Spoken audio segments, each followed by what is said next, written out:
Okay, so throughout this whole presentation, we've been building towards this point, floating point, and we know everything that we need to know, like 2's complement, sine magnitude, and all these different things in order to fully understand floating point. So let's begin by completely forgetting about floating point itself and talking about scientific notation. So forget everything, focus on scientific notation. And now that we have an audience, I can actually ask you guys, do you guys do physics or math, any of you? Yeah. Yep, so you guys are quite familiar with this sort of notation, right? So 25,600 is 2.56 times 10 to the 4, because the point, there's like an implicit point over here, because 25,600 is equal to 25,600.000000, right? So the point kind of floats over 1, 2, 3, 4 points, 4 places over to the left-hand side. And in the same way, for small numbers, we have the point floating over 1, 2, 3 points. So we get 6.34 times 10 to the minus 3, because it's going in a different direction this time. And this is just basic scientific notation, but we can also call it normalized form. And if you try to think about what this would look like in binary, now we know that we can represent the number 5.75 as 101.11, because it's 4 plus 0 times 2, which is 0, plus 1 plus 0.5 plus 0.25, which gives us 5.75. And if we're using the same system of scientific notation, using the normalized form of the scientific notation, whatever, we can get something like this. And this is a big jump, and this is very important that we have to understand that. And we can just see it. Actually, I don't need the pen, but the point just floats over to the left 1, 2 times. So in the same way as we had before, so if I write down the actual decimal way, so we had 6.75, did we have 6.75? We had 5.75 is equal to 101.11, which can be represented as 1.0111 times, wait, what am I doing? No, I need the actual decimal, never mind. Let me rewrite this up. Is equal to 5, what am I doing? 1 second. If we do 25,600, so 25600 is equal to 10, is equal to 2.56 times 10 to the 4.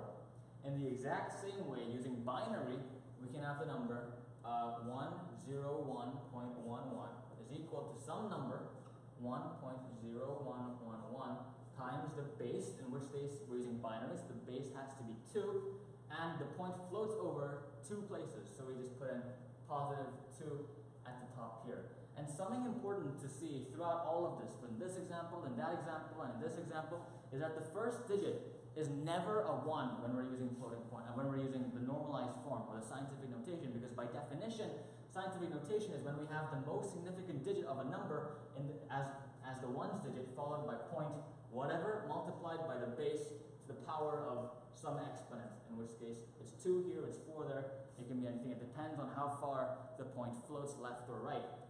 So now keeping this in mind, let's try to represent this number in floating point, and I'm going to show you guys how a computer would look at this. So there's a few different things that we have to store here. We have the actual number, the significant digits that we have to store, and we have the exponent of, we have the base that we have to store, and we have the exponent. So there's 3 different things that we have to store. But if you really think about it, the base 2 is always going to stay base 2 if we're working with binary. So we really don't need to store that. The computer already knows that every number that is handed is always going to be in base 2. So really, we just need to store the significant digits and the actual exponent itself. So, turns out, let's say we're using an 8-bit system, which has 1, 2, 3, 4, 5, 6, 7, 8 bits. And we're trying to store this number. The computer, or whoever made the computer, would have implemented some sort of format already. So this specific computer, let's say, says that these 3 digits on the right are going to store the exponent. And these 5 digits on the left are going to store the significant digits. And this has many names. You can call it the significand, a D, not a T, or you can call it a mantissa. You could also call it the fractional part or the fraction, but I'm just going to call it the mantissa from now on to the rest of the presentation. But these are what it's called. So we just literally store the numbers. 2 is the exponent, and we know we can store it as 0, 1, 0, because the place values will be 1, 2, 4, just like so. And now we need to store the number 1, 0, 1, 1, 1, right? So you'd think, okay, let's just write down the number 1, 0, 1, 1, 1. Yay, we stored the number. And this is kind of correct, but it's also kind of wrong. And that really depends on which system that we're using, because there's two fundamental ways of doing floating point. And the first way that I'm going to talk about is the way this, using 2's complement, because floating point is always signed. So we always have a negative number, we can always have positive numbers. So we can either use 2's complement, or as we'll later see, also the sign magnitude method. But for 2's complement, the way this works is actually quite simple. So if I get rid of all of this for now, and let's say we have 8 bits to mess around with. 1, 2, 3, 4. There we go. And if I just refer back to this, 1 second. Let's say we're trying to represent the number minus 6.5 using the 2's complement method and floating point. So the number 6.5, first of all, can be represented as 1, 1, 1, 0, because that's 4s, that's 2s, that's 1s, 0.1. And to put it in normalized form, we just have to change it into 1.101 times 2 to the power of 1, 2, because it floats over to the left by 2 points. So now we have the actual number itself, but actually that's wrong, I missed out a step there. Because if we're using 2's complement form, let me do that again. If we have 110.1, we have to first pad it with a bunch of zeros. It doesn't matter how many, and we'll talk about why later on. We'll pad it with a bunch of zeros. And if we're trying to get a 2's complement of 6.5 to get minus 6.5, we just have to firstly flip all the bits to get the 1's complement. And then we add 1 on at the very end of it, so we just get 1, 1, 1, and an infinite number of 1's actually, because there's an infinite number of implied zeros. So the actual bits that matter are these 5 bits over here. So 0, 1, 1, 0.1 would represent positive 6.5 using the 2's complement method, and 1, 0, 0, 1.1 would represent negative 6.5. And this bit right at the front is the reason that we didn't get this many bits, or this many bits, is because we only need one bit to tell us the sign, because if it's a 1, we know it's a negative number, if it's a 0, we know it's a positive number. So to have all these numbers is a waste of space. So now let's put this in normalized form. This would be 1.0011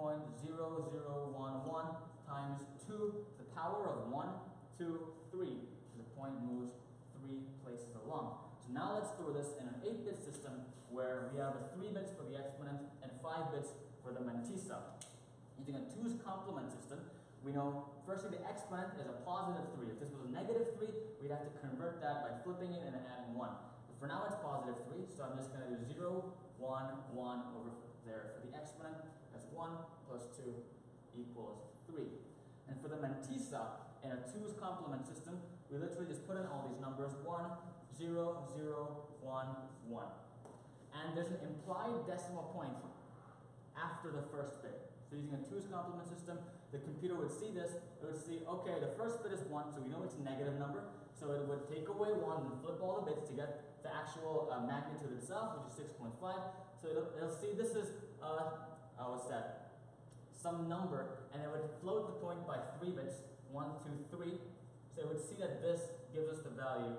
Does it give us the value? It should give us the value. If we flip it all and do all that, it should give us the value 6.5. And that's how a computer would read this floating point number, is using 2's complement. And just to kind of reiterate this, let's consider a number with a negative exponent. So if I get rid of minus 6.5 here and put up the number 0.375, and we know that this can be represented as 0.011, because a quarter plus an 8 equals 0.375. And to put this in normalized form, I would first have to get the first significant digit, which is 1, make it 1.1 times 2 to the minus 2, because the point floats over to the right by 2 places this time around. And now, if we have, once again, we draw the 8 bits that we're using to store this number, over as so, we said these 3 bits are the exponent, these 5 bits are the mantissa, so we just literally have to get the number 2 to the 2, oh wait, that's wrong, it should be 2 to the minus 2, thanks for pointing that out, okay.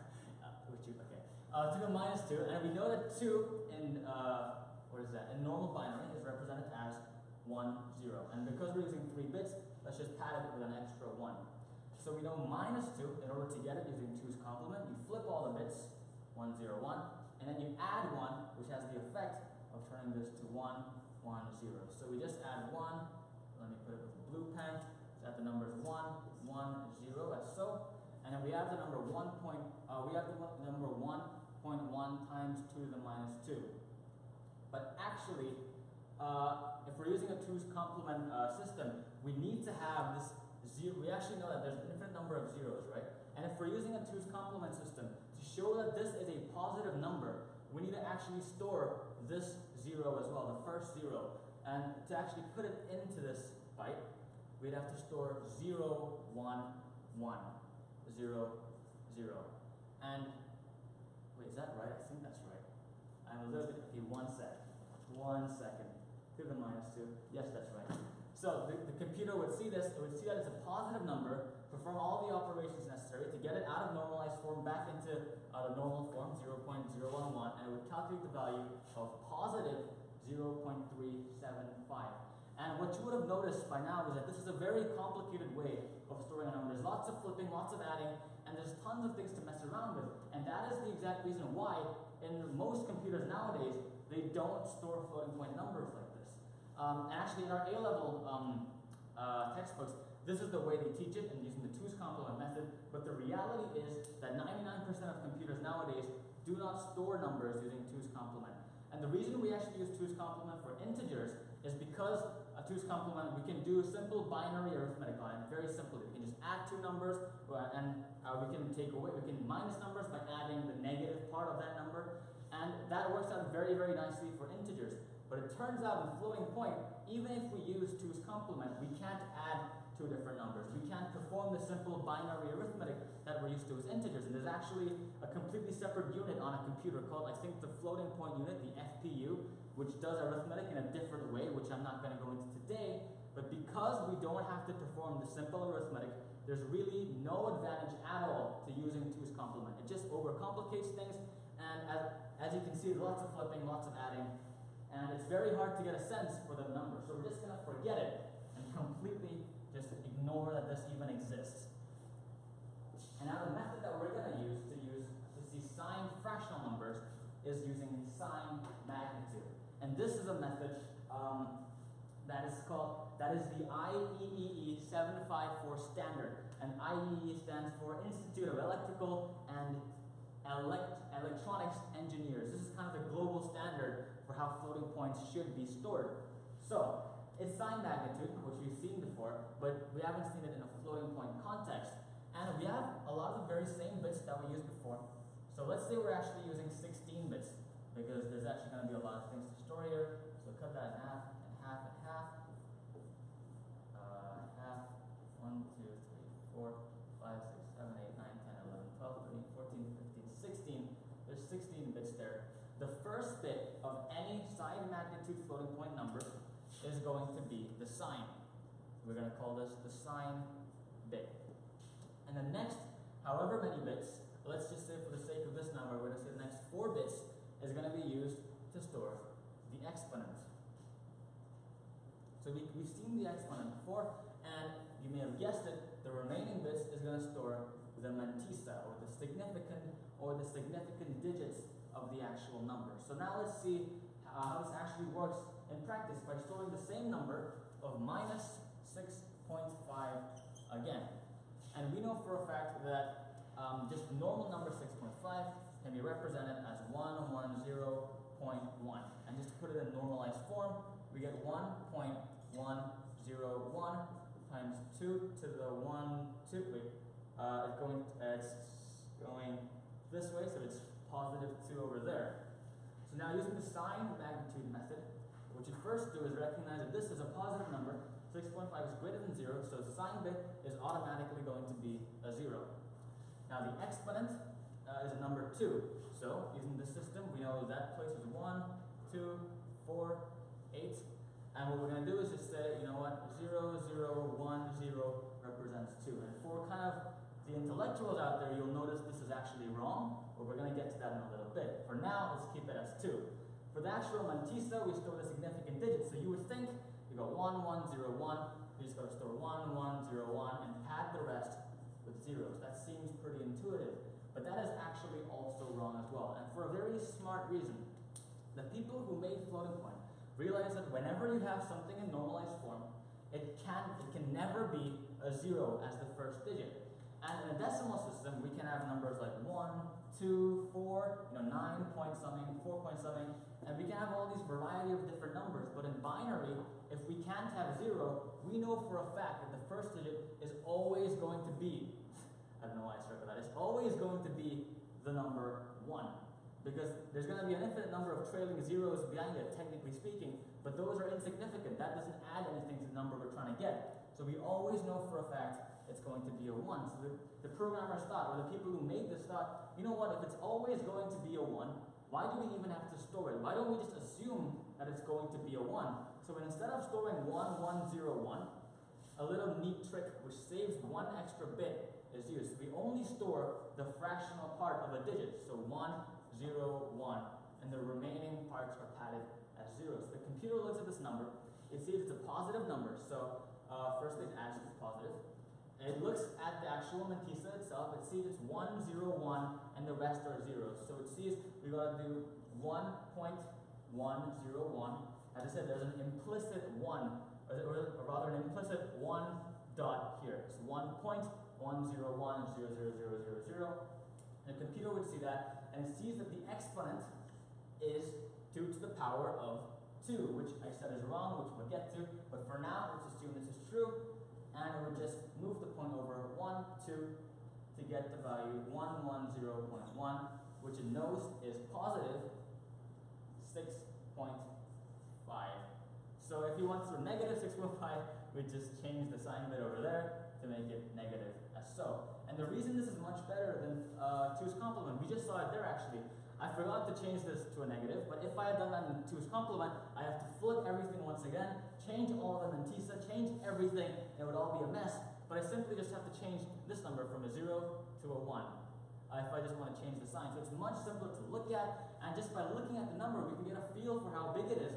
So we can see, just kind of see it, 0.101.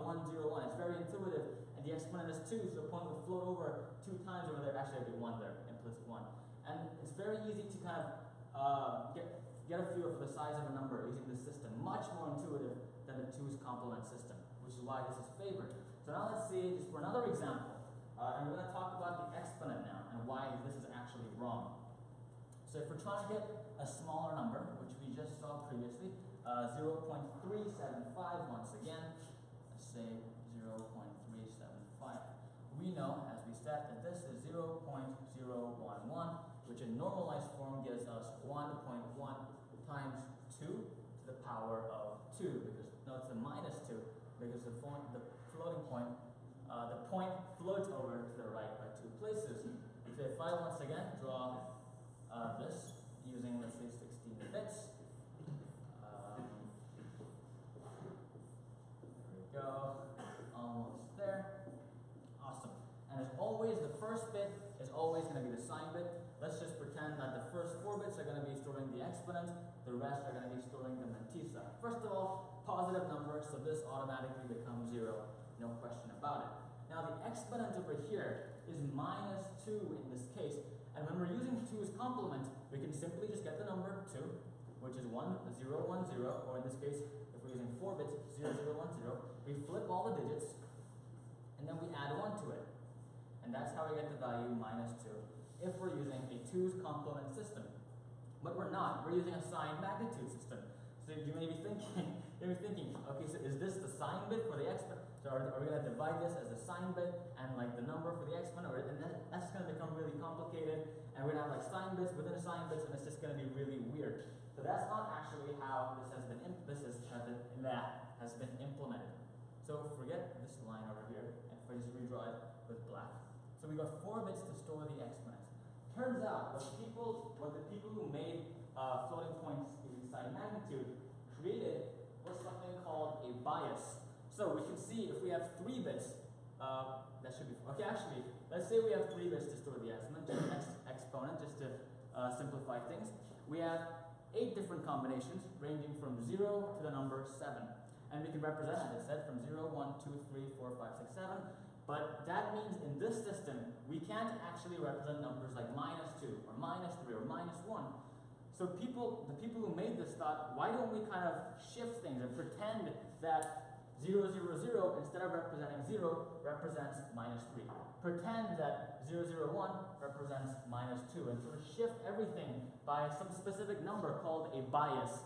And the way that this number is worked out usually is using this formula. So if we have n number of bits for the exponent, not the actual, because we have 16 bits here, but only 3 for the exponent, so we put 3 into n there, so 2 to the power of 3 minus 1 is 2 to the power of 2, which gives us 4, and 4 minus 1 gives us 3, and that's why if we're using 3 bits as the exponent, we would have the bias equaling the number 3. So what this kind of means is if we're trying to represent the number -2 here, we simply just have to do -2 plus 3, which gives us the answer 1. And to store 1 in binary, it's simply just going to be 0, 0, 1, just using 3 bits as the exponent. So instead of storing some sort of weird, by flipping everything and using 2's complement, we just store the number 0, 0, 1. And by the way, this bias, you may be wondering, where is this stored? It's not stored in any of this. The computer knows this because the bias is going to be the same for every single number in a specific computer. So if the computer let's say has a floating point format which has 3 bits as the exponent, the bias is always going to be 3. If a computer uses 4 bits as the exponent, the bias is always going to be 8 minus 1, which is 7. So the bias always stays constant, which is why we don't need to store it in every single instance of a floating point number. So, getting back to this, we just have 1.1 left now, and as I said, the first 1 point is implicit. So this 1 point doesn't have to be stored. The computer already knows we're always going to have a 1 as the first digit. So it just stores 1, and I should have done this in blue actually, 1 sec. If I just change this back to 0, 0, 1, it only stores 1 and pads the rest with zeros as so. So in reality, we really don't even need 16 bits, but I just did that just for the sake of consistency. So that's what this would look like using the sign magnitude system for the point numbers. And if I wanted to represent the number negative 0.375, I simply just have to change this to the number 1. And it is literally just as simple as that. And now, just talk about floating point a little bit more. During our CS50 course, we've been using the programming language of C. And we know that in our examples, we've used 8 bits or 16 bits so far, but we know in C that a floating point number is stored as 4 bytes. We know in C it's stored as 4 bytes, and we know that by typing in the program, which we saw in the lecture previously, like print size of a float, and that'll give us the number 4. And it turns out that is actually a specific type of float. Whenever we declare a variable, something like float x is equal to 7.6, this float is a specific type of float called a single precision floating point number. And the reason it's called single precision will become apparent later on, but this just means that 4 bytes are used to store this number. And it turns out we can actually see what the division of the sign to the exponent to the fraction actually is. So we've got 1 bit for the sign, 8 bits for the exponent, and 23 bits for the fraction. And if we just keep going on, there's something else called double precision. And when Murtaza, around 2 weeks ago, went through different data types in C, we saw something called a double. We really didn't understand what it was, but Murtaza told us that it's another type of floating point number. And it turns out, I think that's right, right? Yeah, cool. So if we just write double y and declare some bigger number, we can actually store numbers with more precision because a double saves double the amount of space. I'll say that again. A double creates double the amount of space compared to a single point. So basically what I'm trying to say is a double uses 8 bytes and a single precision number uses 4 bytes, which is why you can be even more precise because you have 52 bits to store the fraction and 11 bits to store the exponent using a double precision float in the programming language C. And really, that's it for floating points. If you can understand that, if you understood all these different examples, you're good to go. But I'm sure that you probably didn't, because a lot of stuff's taken. So if you have any questions, this is your time to shout them out.